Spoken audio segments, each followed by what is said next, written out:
eso, hay algo que se llama microbiota o microflora. Nosotros tenemos 100 billones de células, entre ellas las más numerosas son las... Ustedes saben que en el sistema nervioso teníamos las neuronas, que son miles de millones, y también teníamos las células de la glía, que eran los astrocitos, oligodendrocitos, y ellos eran el triple de las neuronas naturales. También hay millones de eritrocitos, pero en nuestro cuerpo está mucho más cargado de microorganismos. Otra vez, o sea, nosotros estamos mucho más llenos de ¿qué? De microorganismos que viven constantemente en nuestro propio cuerpo. Y esos microorganismos reciben un nombre, no son patológicos, no son patógenos. Ellos viven en una simbiosis constante. Nosotros recibimos, digamos, beneficio de ellos. ¿En qué sentido? Como ellos están en todas partes de nuestro cuerpo, ellos están en todas las superficies corporales, incluyendo las mucosas.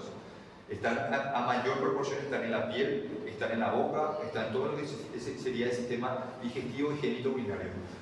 ¿Cuál es la función de ellos? Es ser barrera defensiva. Ellos están netamente en nuestra superficie combatiendo inmediatamente contra otro microorganismo del exterior que trate de ingresar a nuestro cuerpo. Ahora, ¿qué pasa? Ellos respetan ese límite siempre y cuando nuestro sistema defensivo esté intacto. Ahora, si nuestra inmunidad por algún motivo empieza a bajar, y el principal ejemplo es en las personas con VIH progresiva, llegando a la etapa de SIDA, ustedes saben que es el síndrome de inmunodeficiencia adquirida, en la cual el sistema inmunológico está completamente bajo. En ese momento, nuestros propios microorganismos, que en algún momento estaban preparados para defendernos, aprovechan la oportunidad para también atacarnos. ¿Por qué? Porque también ellos son oportunistas. Los microorganismos en sí que viven con nosotros también son oportunistas. Eso van a leer mucho en micro. ¿Qué significa eso? Aprovechan la oportunidad. Le da una oportunidad y ellos van a empezar a causar lesión. Y de hecho la principal causa de muerte en un paciente con SIDA generalmente son infecciones oportunistas de cualquier índole. Pues las más frecuentes son las del sistema respiratorio.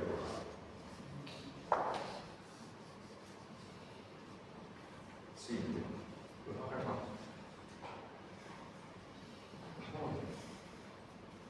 Entonces siempre recuerden que estos microorganismos viven en armonía con nosotros. Es una simbiosis constante. ¿Cuáles son las regiones donde más microorganismos encontramos? Piel, boca, intestino, nariz. Pero generalmente no nos causan una patología en específico. ¿Gracias a qué? Gracias a nuestro sistema inmunológico que está intacto. Pero nunca se olviden que ellos todos son oportunistas. ¿Qué tipo de microorganismos? Cuando dicen microorganismos, ¿qué tipo de microorganismos están presentes en nuestro cuerpo? Todos. Virus, bacterias, parásitos, hongos. De los más frecuentes de todos son las bacterias. Las bacterias son las más numerosas.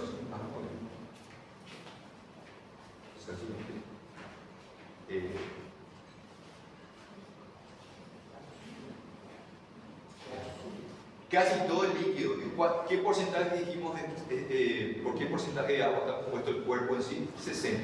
Casi todo ese líquido, ¿dónde se encontraba? Dentro del líquido, o sea, dentro del espacio intracelular, ¿verdad?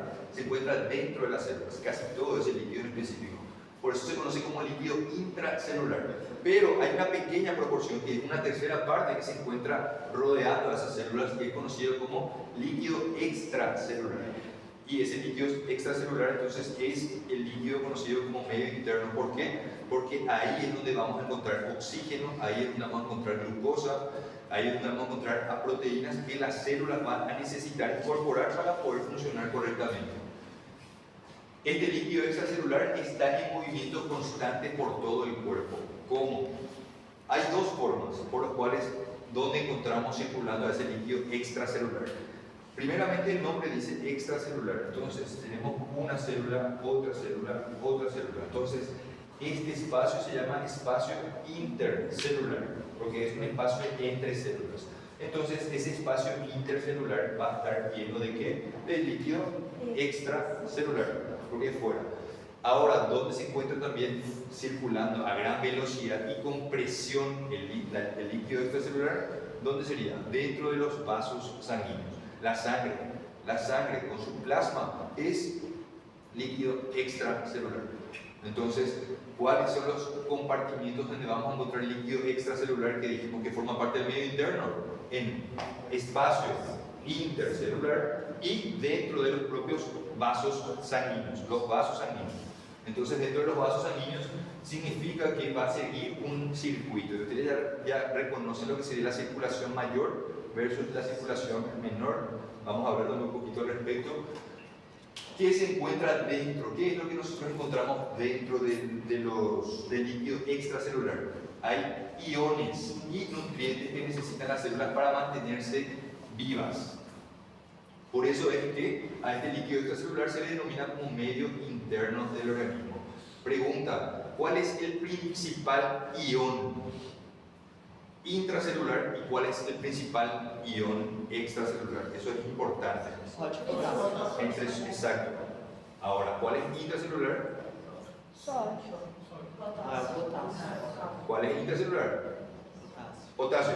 ¿Y el extracelular? Eso es importantísimo que sepan.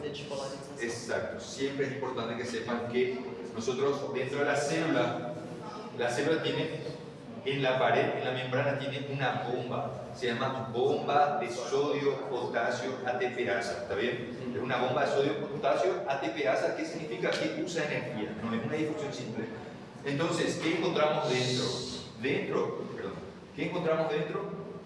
Potasio principalmente. Y fuera, sodio. Ahora, ¿qué les parece que si hay una destrucción celular? A la destrucción celular de ahora en adelante nosotros la vamos a conocer como lisis. Cuando hablamos de destrucción celular, nosotros vamos a hablar de lisis celular. Es decir, que si hay una destrucción celular, quiere decir que su membrana plasmática está siendo destruida. ¿Qué pasa con ese ion potasio? Sale. ¿Qué pasa acá con el medio externo? Va a tener un aumento de potasio. ¿Cómo le vamos a llamar a ese aumento de potasio? Hiperpotasemia. Y otro nombre que es más utilizado es hipercalemia. Exactamente. Entonces, una lisis celular, cuando nuestro mecanismo de adaptación es sobrepasada, ¿qué pasa con la membrana plasmática? Se destruye, por lo cual el principal ion intracelular es liberado al exterior, causando una hipercalemia o hiperpotasemia. ¿Y por qué esto es tan importante de reconocer a tiempo? Porque esta hipercalemia tiene una gran afinidad por el corazón. ¿Y qué va a hacer el corazón? Va a causar un paro cardíaco. Entonces va a llevar a un paro cardíaco. De hecho, es una de las causas reversibles de parada cardiorrespiratoria. Así que en este caso es importante que reconozcan principalmente esos dos iones. ¿Cuál es el intracelular y cuál es el extracelular? Así también, ¿qué encontramos en el líquido extracelular? Cuando decimos iones, ¿qué ion principal sería entonces? ¿Cuál sería el ion principal del líquido extracelular? Sodio, principalmente. Y como dice, también tiene que nutrientes que necesitan las células para mantenerse vivas y para llevar a cabo sus respectivas funciones. Por eso es que él es reconocido como medio interno del organismo. Eso va a ser pregunta clásica, ¿cuál de los dos espacios es conocido como medio interno y el por qué? Entonces, el líquido extracelular. Ahora, para que las células lleven a cabo su funcionamiento se necesita un equilibrio en específico. ¿Y cómo nosotros le vamos a llamar a ese equilibrio constante dentro del organismo? Homeostasis. Perfecto, ¿verdad? Una homeostasis. ¿Por qué? Porque necesita mantenerse en equilibrio. Y ese equilibrio no siempre es de esta manera, no siempre es en una línea horizontal. ¿Por qué? Porque hay mecanismos de adaptación. La adaptación trata de compensar de alguna manera. Ahora, cuando se sobrepasa ese mecanismo de adaptación, ahí viene una lesión, ahí viene la enfermedad. Pero eso vamos a hablar netamente ya en fisiopatología. ¿Qué otras estructuras? Además de encontrar sodio, dice nutrientes, que si se les pide a ustedes citar estructuras encontradas dentro del líquido extracelular, ¿qué encontramos? Oxígeno, glucosa, encontramos aminoácidos, grasa, otros componentes. Si encontramos oxígeno, ¿no les parece que vamos a encontrar también dióxido de carbono? También CO2. Entonces son todas las estructuras que vamos a encontrar, son todos los componentes, todos los elementos que vamos a encontrar dentro del líquido extracelular. Ya que tiene oxígeno, por eso se entiende por qué es denominado medio interno. Tiene oxígeno para llevar a cabo las reacciones químicas. Tiene glucosa, ¿para qué? Para producir ATP. tiene aminoácidos para producir proteínas, mayor ensamblaje de estructuras, tiene grasa que también es una fuente importante y alternativa de energía, y tiene CO2 como producto de desecho. Ahora, ¿qué va a pasar? Ese líquido extracelular, nosotros dijimos, ¿dónde encontramos el líquido extracelular? En dos lugares. ¿Dónde era? Espacio intercelular. ¿Y dónde encontramos el otro? Circular. Dentro de los vasos sanguíneos, dentro del sistema circulatorio. Entonces, ¿qué va a pasar? Ese sistema circulatorio va a arrastrar consigo sangre pobre, o sea, rica en CO2 y dióxido de carbono, va a llegar a los pulmones, y en el alveolo pulmonar, ¿qué va a pasar? Va a intercambiar los capilares, va a captar oxígeno, va a eliminar CO2, y nosotros con nuestra expiración vamos a eliminar a la atmósfera. Entonces, eso sería el funcionamiento en sí de ese líquido extracelular. Siguiente. Entonces, ya comprendimos el... Ahora, ¿qué encontramos en el líquido extracelular? Recién mencionamos sodio, también encontramos esto, importante que sepan, bicarbonato. Bicarbonato.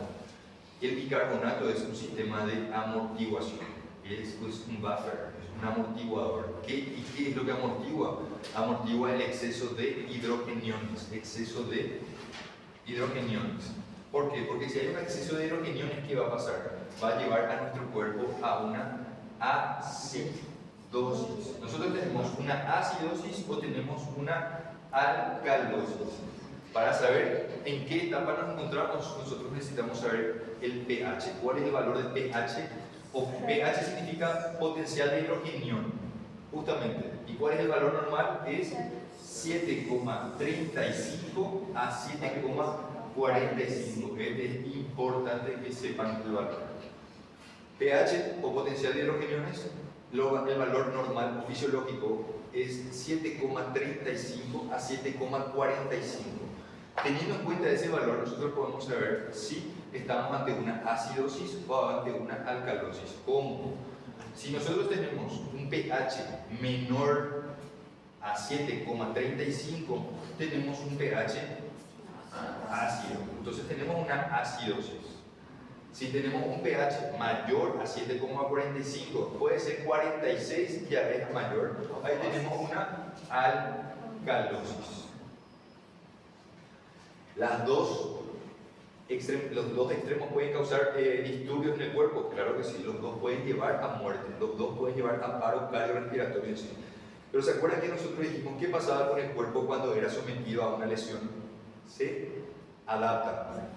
Igual él se va a adaptar a esto, hasta cierto punto. ¿Cómo se va a adaptar? Si nosotros tenemos una acidosis, por ejemplo una acidosis metabólica, ustedes deben saber que la acidosis y la alcalosis pueden ser metabólica o pueden ser respiratoria.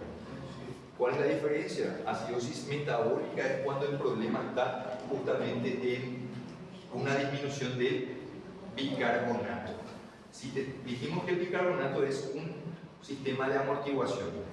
¿Qué hace él? Cuando hay mucho ácido, él aumenta para amortiguar ese ácido. Así que si tenemos poco bicarbonato, ¿qué tipo de acidosis vamos a tener? Acidosis metabólica. Acidosis metabólica. Ahora, ¿cuál es el otro parámetro para saber si estamos ante una acidosis metabólica o respiratoria? Es el CO2. Entonces, si tenemos nuestro CO2, primero para saber si está alto o bajo necesitamos saber su valor normal. Su valor normal es 35 a 45 milímetros de mercurio. Ese es el valor normal. Si se dan cuenta, es fácil recordar esto, gracias también a nuestro propio pH, que era 7,35 a 7,45. Entonces, el valor normal de CO2, ¿cuánto es? 35 a 45 milímetros de mercurio. Ahora, ¿qué va a pasar si tenemos un CO2 mayor a 45? Mayor a 45. Significa hay mucho CO2, hay mucho dióxido de carbono en nuestro cuerpo. Entonces ahí tenemos una acidosis. Pero ¿va a ser metabólica o respiratoria? Exactamente. Ahí va a ser una acidosis respiratoria. Si tenemos mucho CO2. Ahora vamos al otro extremo. Si tenemos poco CO2, menor a 35, ¿Qué tenemos? ¿Una acidosis o una alcalosis respiratoria? Alcalosis. Alcalosis respiratoria, sería en ese caso. Ahora, voy a hablar de la compensación. Recién les mencioné que se compensa uno con otro. Si tenemos bicarbonato bajo, nuestro pH va a estar alto o bajo. Si tenemos el bicarbonato bajo, nuestro pH alto o bajo. Este va a estar alto o bajo. Bajo. ¿Por qué? Porque no tiene un amortiguador, entonces va a estar ácido, ácido, ácido. Entonces en ese caso vamos a tener una acidosis metabólica o respiratoria. Metabólica. ¿Por qué? Porque el bicarbonato está bajo. Pero ¿qué va a pasar? Dijimos que el cuerpo va a tratar de compensar eso, ¿cierto? Entonces, ¿cómo compensa? Si tenemos una acidosis acidosis metabólica, el cuerpo hace lo contrario, pero lleva a una alcalosis respiratoria. ¿Está? Si tenemos una acidosis metabólica, el cuerpo va a compensar con una alcalosis respiratoria para tratar de equilibrar ese potencial de los riñones. Pero en caso de que no se compense, ahí va a llevar a un paro posterior. Esto vamos a también desarrollando en lo que sería el apartado de equilibrio ácido-básico en sí. Comprendieron entonces la importancia del bicarbonato. El bicarbonato entonces es un sistema de amortiguador de ¿qué? De hidrógeno, con potencial de hidrógeno. ¿Y por qué es tan importante que nosotros reconozcamos esto? Porque todas las patologías, todas las enfermedades se crean en un ambiente. ¿Les parece en un ambiente ácido o básico? Ácido. Todas las patologías, tanto las benignas como las malignas, con más razón las malignas, todas se crean en un ambiente ácido. Por eso es que hoy en día se trata de fomentar siempre obtener un ambiente básico o alcalino. Ok.